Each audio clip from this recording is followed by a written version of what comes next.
Abalma fuli ani tanu yambo kerengere kadi aw belajele ma munun be kan lamɛn waati na yɔrɔ suru ani yɔrɔ jan Mali kɔnɔ Mali kɔ kan aw be ka radio Jɛka fɔ lamɛn a be lasiri ka ma kɛmɛ buruburu 7 be a sanfɛ an ka dɔgɔkun kunnafoni wagati do a be ka lase aw ma Seku Tarawele fɛ mɔgɔ min bolo be nɛgɛw karafe juru la Jibi Jakite do aw bisimila ina fɔ an y'a ɲɛfɔ ɲɛna cogo min na an ka kunnafoni jɔsen na kumabaw la seli ɲini o kɛla ka bɛn kari tɛmɛnen ma o kumu kɔnɔna na ladarako la jamana maa ɲɛmaa bɛ min kɛ ka kɔrɔ ni o ye seli n'a fila seli o kɔni latilenna kulubakaw fɛ yen ayiwa seli ɲɛ minɛnen tun bɛ alimami min fɛ o ye kuluba o alimamiba yɛrɛ a bɛɛ lajɛlen kɛla président yɛrɛ ale jabala la ni o ye général d'armée Asimi Goyita ye ayiwa nafila seliw bannen kɔfɛ kuma kɔni dira Asimi yɛrɛ ma a ye dakuruɲɛ damadama fɔ maaw ye a ye maaw wele ka na bɛn ani kelenya ni koto ɲɔgɔn tala ma jamana yɛrɛ bɛ se ka ɲɛtaw sɔrɔ cogo min na da don olu bɛɛ lajɛlen na k'o walawala ayiwa an ka jɛ ka général d'armée Asimi Goyita Mali jamanakuntigi a ka dantigɛlikan dɔw lamɛn olu yan fan fɛ ani an ka tungarakɛw ka sɛmɛsɛmɛ foli bila bɛɛ la ala min ye bi yira na an bɛ ala deli hali bi ala ka san caman yira na an k'o sigi ɲɔgɔn fɛ ala ka hinɛ an ka tabaw la ala k'u dayɔrɔ sumaya sunkalo o ye waati hinɛ kalo don ɲɔgɔn dɛmɛ kalo don ala deli kalo don a yɛrɛ y'a jateminɛ gouvernement ye wuli ka jɔ caman kɛ ani jamanaden wɛrɛw n b'a to an bɛ se ka ɲɔgɔn dɛmɛ ni waati in kɔnɔna cogo min na waati ka gɛlɛn dɔɔni o hukumu kɔnɔ jamanaden caman minnu yɛrɛ tɛ gouvernement ye ka fara kɛnyɛrɛyew kan bɛɛ wulila ka ɲɔgɔn dɛmɛ fɛn tɛ minnu bolo ka dɔɔni d'olu ma an ka jamana dɔɔni bɛ n'o ye an ka jamana taabolo ye hali bi an bɛ jamanadenw a ɲini u fɛ hali bi u ka dɔ fara o kan u kana bɔ kɔnɔ parce que an ka tabiya dɔ ye an bɛ ala deli ala ka an ka jamana ala ka basigi la na jamanadenw bɛɛ hakili min ye minnu amini baarako ye minnu amini kɛnɛya ye ala k'u bɛɛ aminako nɔgɔya u ka hɛrɛ bɛ mun na k'a fɔ basigi n'o y'an bɛɛ aminako ye ala kana basigi jamana kɔnɔ ala ka jamanadenw kan bɛn o tɛmɛnen kɔ an ye ɲinan san bila donkun segu hukumu kɔnɔna la. Ne tun ye général d'armée Asimi Goyita ale ka dantigɛlikan dɔw ye selikɛnɛ o kan min n'a bɛɛ lajɛlen kɛra kuluba a yɛrɛ jabala la. Balimaw o tɛmɛnen kɔ ka bɔ yen sibiri tɛmɛnen ayiwa ne u bɛna seli yɛrɛ su ma fɛn min ye bilakaw fɛ yen jarawulikɛlaw olu kɔni taara bingani wale ta ka bila dugu k'o sɛgɛrɛ n'i y'a ta k'a lajɛ a kɔni kɛra fan fila o bɔɲɔgɔnko ye fɔlɔ kɛra sibiri su nɛgɛ kanɲɛ 5 waati n'o ye 5 heures du matin o waatiw la i b'a ye k'a fɔ maa danɛjugu ninnu u kɔni ni maramafɛn cɛjugu sugu bɛɛ lajɛlen tun bɛ u bolo u taara bi bila dugu kan kɛrɛnkɛrɛnna bila bɔda min bɛ yen ni o ye Kucala sira ye n'an k'a ma ko poste de contrôle douaniw ni o ye douaniers ye polisiw ka taa se gendarmew ni gardiw ma a kɛra sababu ye u ka se ka kɛlɛ tɛmɛ u n'olu ni ɲɔgɔn cɛ nka olu yɛrɛ ka wulikajɔ hukumu kɔni kɔnɔna na o kɛra sababu ye u ka se ka ayiwa kisɛw kɔni ne o ye marifa kisɛw ye k'o falen kɛ u ni ɲɔgɔn cɛ an ko min ma ko échange de tir an ka finitigilakaw kɔni ka wulikajɔ sababu la yɔrɔ kofɔlen na ni o ye bila poste de contrôle ye o kɛra sababu ye a ko kasara ka se ka jɔya sabula u ma se ka tiɲɛniba kɛ hali n'a y'a sɔrɔ an ye kunnafoni sɔrɔ cogo min na ko lakana tigilamaa kelen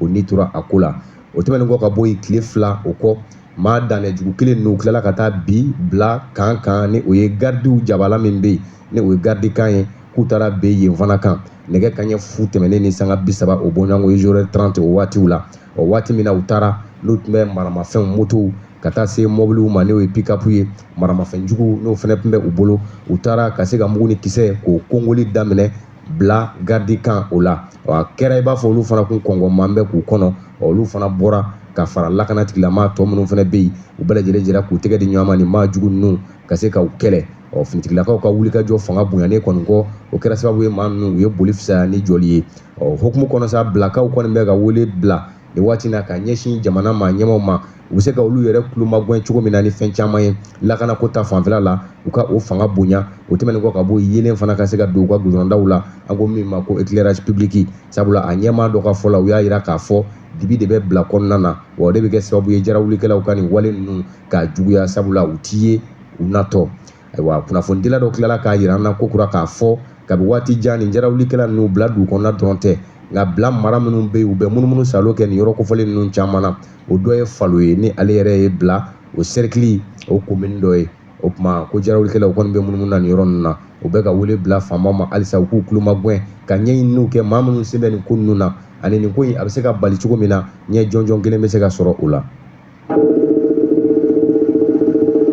balimaw n'an bɔra yen halisa an bɛ to an ka kunnafoni kɔnɔna na jɔkun kɔnɔna na kunnafoni dɔ bɛ yen ni ale fana ye fan bɛɛ lajɛlen minɛ o bɛ tali kɛ jumɛn na Mali ani Mauritanie jamana gɛlɛya min bɛ anw n'u ni ɲɔgɔn cɛ ka sababu kɛ an ka maliden minnu bɛ yen ni olu sigilen bɛ Mauritanie kɔnɔna na olu kɔni ye kulomagɛn caman kɛ ka ɲɛsin an ka jamana maa ɲɛmaaw ma sabula u y'a jira k'a fɔ gɛlɛya wale caman bɛ yen u bɛ ka da u kan nimatɔrɔ walew kasoladenw ani nɛni ni bugɔliw o kɛlen kɔsa an ka jamana maa ɲɛmaaw kun kɛlen kɔ ka kangari caman da Mauritanie faamaw ye n'o ma nɔbɔ ko la u yɛrɛ y'u senbɔ u kɔnɔkɔrɔ ni jɛkulu kɛrɛnkɛrɛnnen ka se Mauritanie jamana kɔnɔna na n'o dɔ bɛ tali kɛ minisiri min bɛ an ka jamana kɔnɔ n'a ka baara ɲɛsin bɛ an ka jamana ni jamana wɛrɛ kun ye ɲɛnabɔ ma Abdoulaye Diop ka taa se Modibo Kone ma ni ale ye service de renseignement jamana kunnafoni ko o maa ɲɛma fo ka taa se minisiri ma min ka ca ɲɛsin bɛ kɔkan malidenw olu ka koɲɛw ma ka fara maa caman wɛrɛ kan u ye jɛkuluba sigi sen kan ka se Mauritaniekaw fɛ yen u ni Mauritanie jamana ɲɛma yɛrɛ u sigila ka fɔ u kan ka mun to ani u kan ka mun kɛ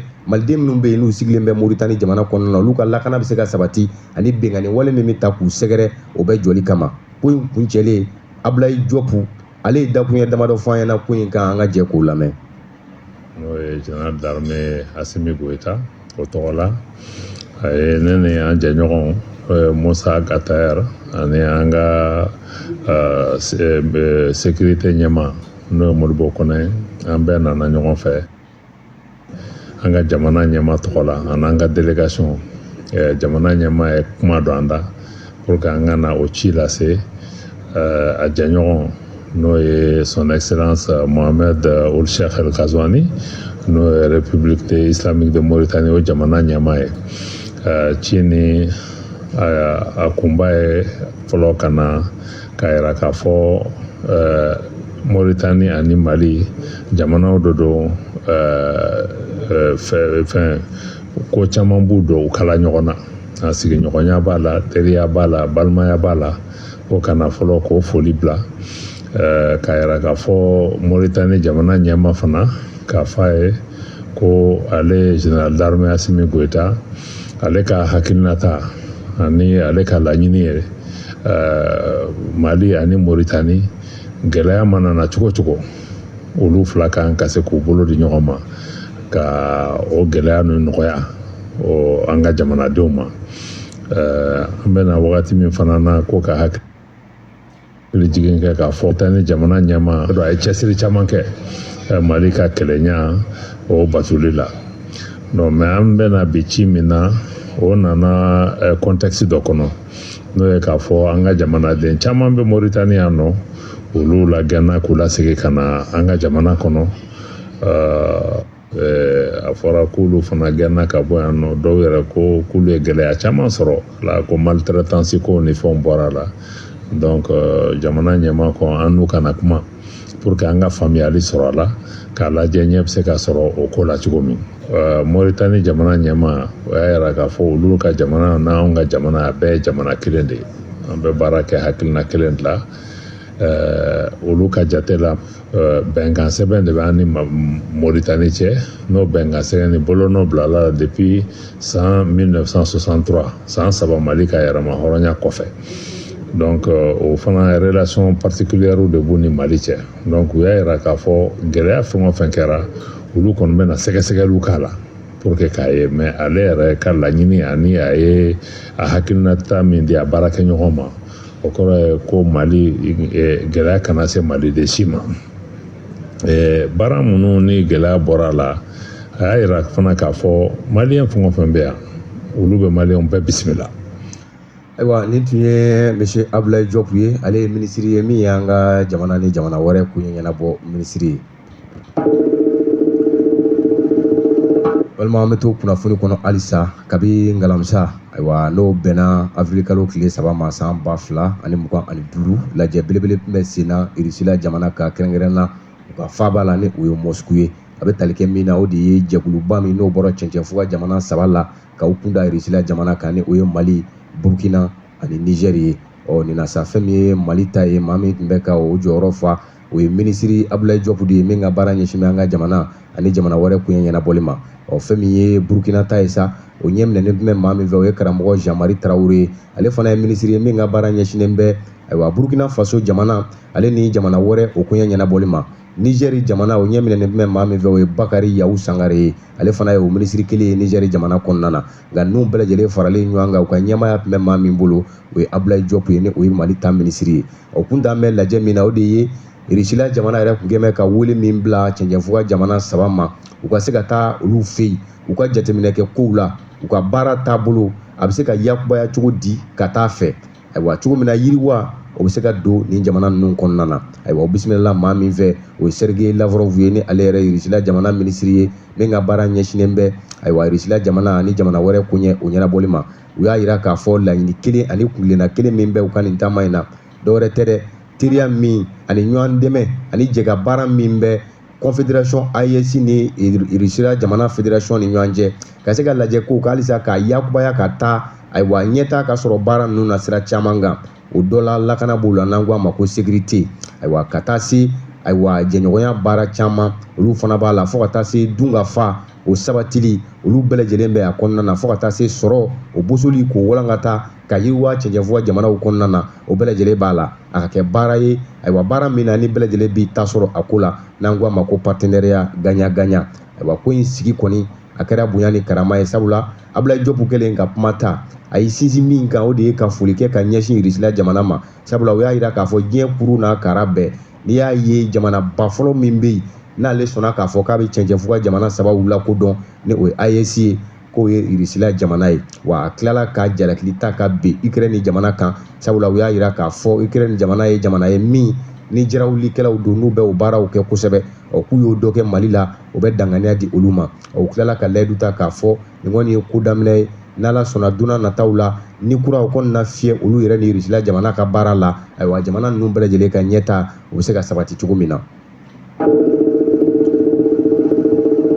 Madame Bouare Fili Sissoco ni ale minɛnen tun bɛ ka don bɛrɛ la kabi san 2021 ayiwa ale tun ye laɲiniw kɛ i n'a fɔ a yɛrɛ ka journal-donbaw tun ye laɲini kɛ cogo min na k'a fɔ kanabila ka se ka d'a ma an ko min ma ko liberté provisoire o laɲini tun kɛra sigikun kɛn bɛ k'o kɔnɔ nka kunun jaabi yera o ko la a yirala k'a fɔ Madame Bouare Fili Sissoco a tɛna bɔ a na to kaso la yen fo ka taa se kow kunjɛli waatiw ma wali kelen ni yɛlɛma wɛrɛ don la baaraw la don n'a nataw la jalaki min bɛ a kan fɔlɔ o de ye k'a fɔ kabi IBK Ibrahim Boubacar Keita ni ale de tun bɛ Mali président na kaba ale bɛ fanga la waati min na avion n'o ye pankuru min ye ni o sanna ka taa se fɛn caman wɛrɛ ma majɛ belebele o de yera o ko la o tuma a kun minɛ bɛ ka don bɛrɛ la o ko de la nka nin waati in kɔnɔna na to kaso la ka sabu kɛ kiiritigɛla olu banna liberté provisoire in ma.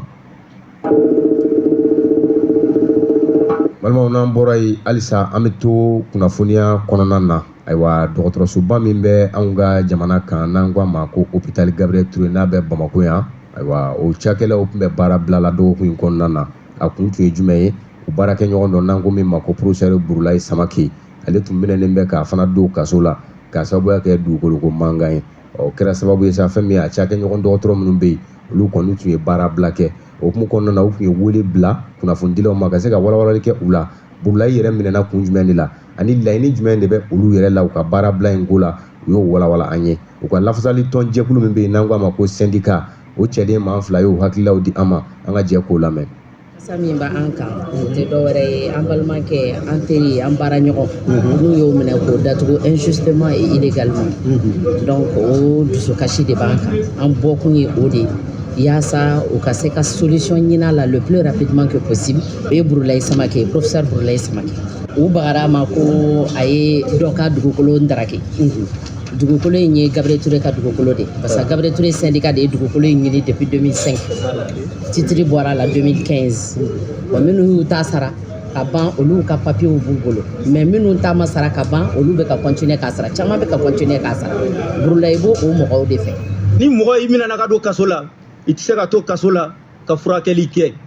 o de kosɔn ni Burulayi bɛ kaso la o b'a jira k'a fɔ ko dɔgɔtɔrɔso Gabriel Touré baarakɛlaw bɛɛ de bɛ kaso la o kuma an tɛ se k'an bolo don banabagatɔ kura wɛrɛ kɔrɔ donc an ko fɛn o fɛn ye banabagatɔ kura ye an tɛ se k'an bolo don o kɔrɔ wa depuis juma o baaraw bɛ sen na an tɛ ka banabagatɔ kura ta o sen fɛ an ka central n'o ye INTM ye u ye wuli ka jɔ kɛ u ko an ma an ka muɲu halisa kuma ɲɔgɔnyaw kɛra a fɔra tarata don Burulayi a n'a bila o de kosɔn ni conférence a kun kan ka kɛ depuis tɛnɛn don a ɲ'a bɔ a dɔgɔkɔrɔ ka masɔrɔ deliliw kɛra an sɔnna u taw ma nka balanako ye mun ye tarata selen olu fana y'u cɛsiri bɛɛ kɛ fo ka taa su ko 21h kuma u ye wele kɛ k'a fɔ olu dɛsɛra donc o b'a jira k'a fɔ mɔgɔw t'i lamɛn mɔgɔw bɛ mun fɔ u t'o bɔ a sira fɛ o de kosɔn an ko bi sɔgɔma in na an na conférence de presse kɛ walisa malidenw bɛɛ kelen kelen u k'a faamu ko min bɛ sen kan bingani de kɛra dɔgɔtɔrɔw kan dɔgɔtɔrɔw ma wuli ko u ti baara kɛ ani an b'a mɛn u b'a fɔ k'a fɔ dugukolo ko do dɔgɔtɔrɔso baara ko tɛ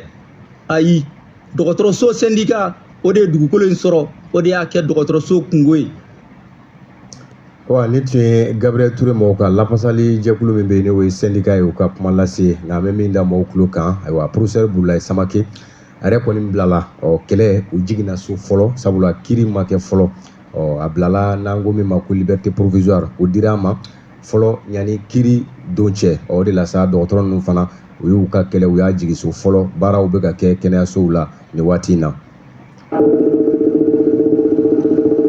balimaw an bɛ to o syndicat ko hukumu kɔnɔ halisa lafasali jɛkulu min bɛ yen n'an ko a ma ko SINABEF ni ale ka baara ɲɛsinnen bɛ banki baarakɛlaw ani feere suguya wɛrɛw olu ka ko lafasali ma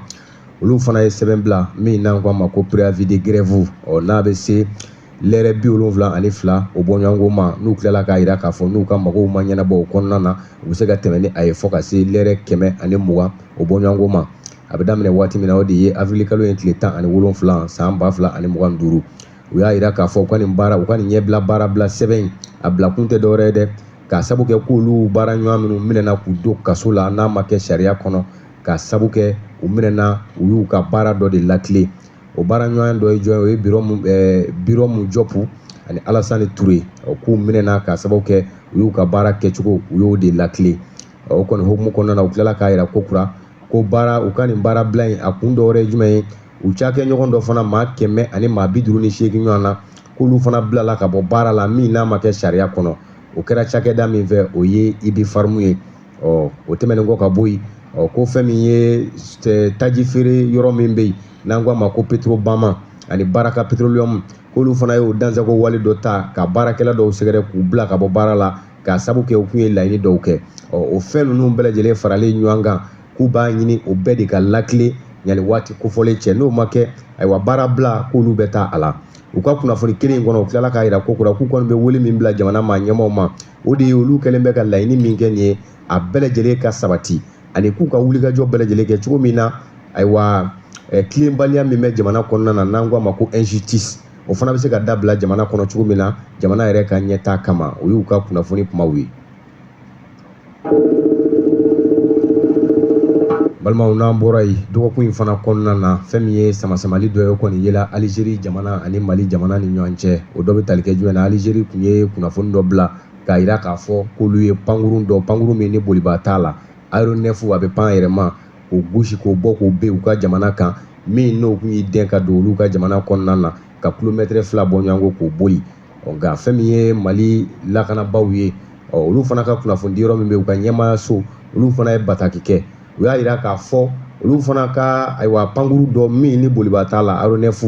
o fana tun bɛ munumunu salo la ka se ka larawuli kɛ Mali jamana kɔnɔna na kɛrɛnkɛrɛnnenya Tizawan tɛ ni o fanfɛlaw la o hukumu kɔnɔna de la ko pankuru in kɔni bɔra ka bin a yɛrɛma maa ma bin a kɛra k'a to a ka baara hukumu kɔnɔna fana na o la sa fɛn min ye chef d'état-major général des armées ni o ye Umaru Buwajara ye a y'a jira k'a fɔ Mali lakana bɛna sabati Mali yɔrɔ bɛɛ lajɛlen la i n'a fɔ Mali maa ɲɛmaaw kɛn bɛ ayiwa k'a laɲini cogo min na o de la sa Alizeri ka kumafɔta a b'o dɔw jalaki nka an ka jɛ ka Umaru Buwajara yɛrɛ lamɛn ale ye chef d'état-major général ye.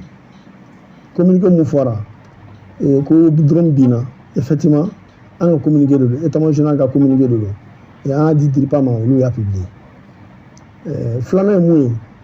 ye c'est que n b'a fɔ k'a fɔ ko fama forces armées maliennes an bɛ continuer ka jugu ɲini u ye dugu dɔw la yɔrɔ fɛn fɛn jamana kɔnɔ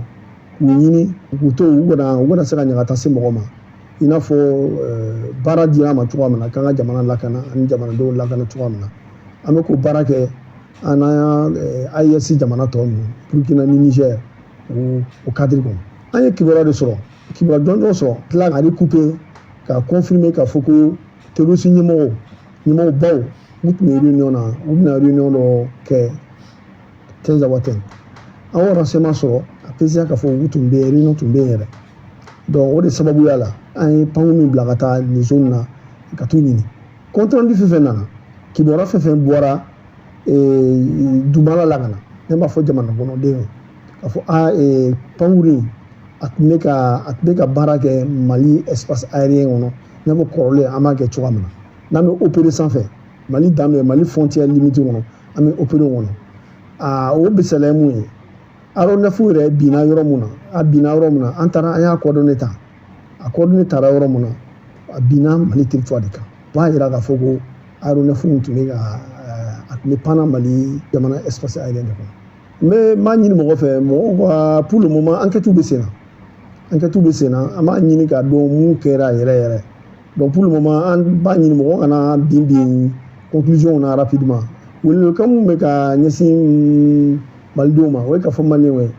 k'a fɔ ko faamaw an ye force professionnelle de on a le sens de la responsabilité o ye mun ye an bɛ fɛn fɛn kɛ an b'a dɔn an bɛ mun kɛ an tɛ ko k'an kunfɛ filanan ye mun ye an b'a fɔ ko an bɛ ka jugu minnu ɲini a n'u ka dogo yɔrɔ ninnu hali sini an ma baara kɛ i n'a fɔ a mission dira an ma cogoya min na sabanan mun ye ne b'a ɲini malidenw fɛ u k'u hakili sigi u ka da an ka faamaw na a laban ye mun ye n bɛ fɛ ka maliyɛndenw rassurer k'a fɔ ko nin incident mun kɛra tan tɛ foyi b'an ka fanga la hali bi an bɛ yɔrɔ mun na tan an bɛ opérer jamana yɔrɔ fɛn fɛn après que Somara in na nin fɛn kɛra kunu Somara in na dans le même secteur dans la même localité de Tinzawatène an ye action dɔ kɛ yen Somara in na i n'a fɔ communiqué y'a fɔ cogoya min na. Wa nin tun ye général Umaru Buwa Jara chef d'état-major général do an ka finitigilakaw ka ɲɛma ayiwa balimaw an sera ka min ka fɔ ka di aw ma jɔ a kun kunnafoni na o de ye nin ye